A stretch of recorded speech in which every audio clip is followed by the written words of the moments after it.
Dahil talagang siya ang umaalalay, lalong-lalo na sa mga anak. And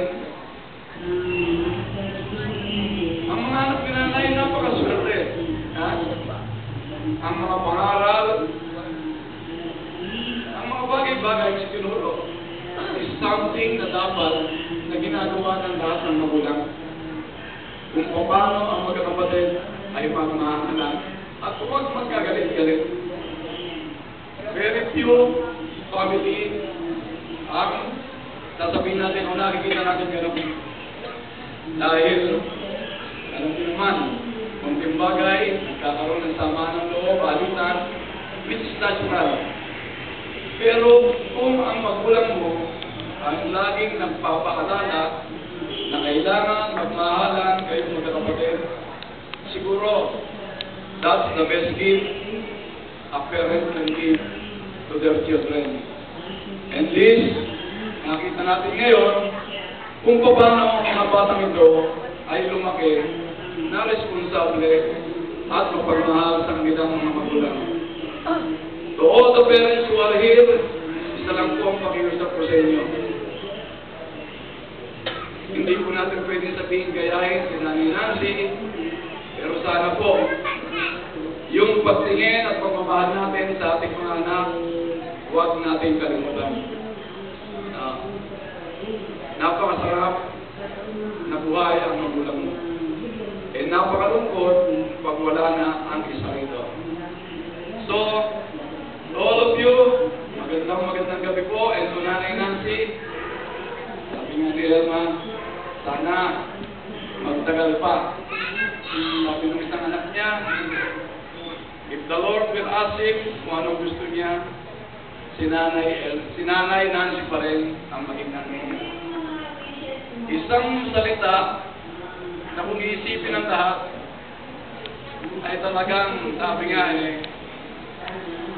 iyan ang isang anak na marunong magmahal sa kanyang mga magulang. So, palakpakan natin hindi lang si Nanay Nancy, kundi pa rin ang kanyang anak. And to all of you, hindi na po. Alam nyo, nung mamatay ang nanay ko, birthday muna niya eh. After her birthday, February 6, February 7, when she passed. Okay? So, mamatay nga siya, kala namin, it's the end of the world. Dahil siyempre, kasama mo, pag mula bata ka, tapos biglang mawawala. Pero, ganun si Lord, di ba? May plano siya para sa lahat.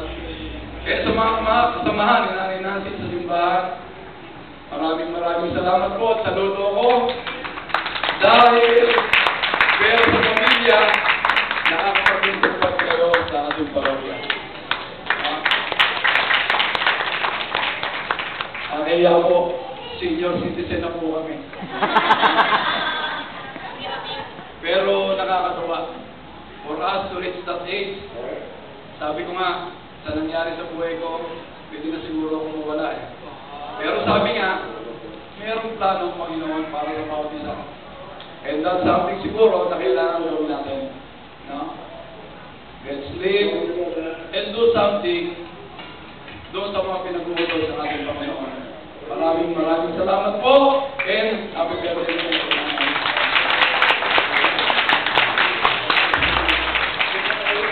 Thank you so much, Mr. Lee. Parang pinagkatay mo, napakakisi. Okay, and I'm so proud to meet you, Mr. Lee. Minsan na rin ako napaglingkod kay daddy mo. Ako tuloy yung MC. Sana di pa siya nagsisisi. Okay, so ladies and gentlemen, mapapabati lahat sa mga bumati.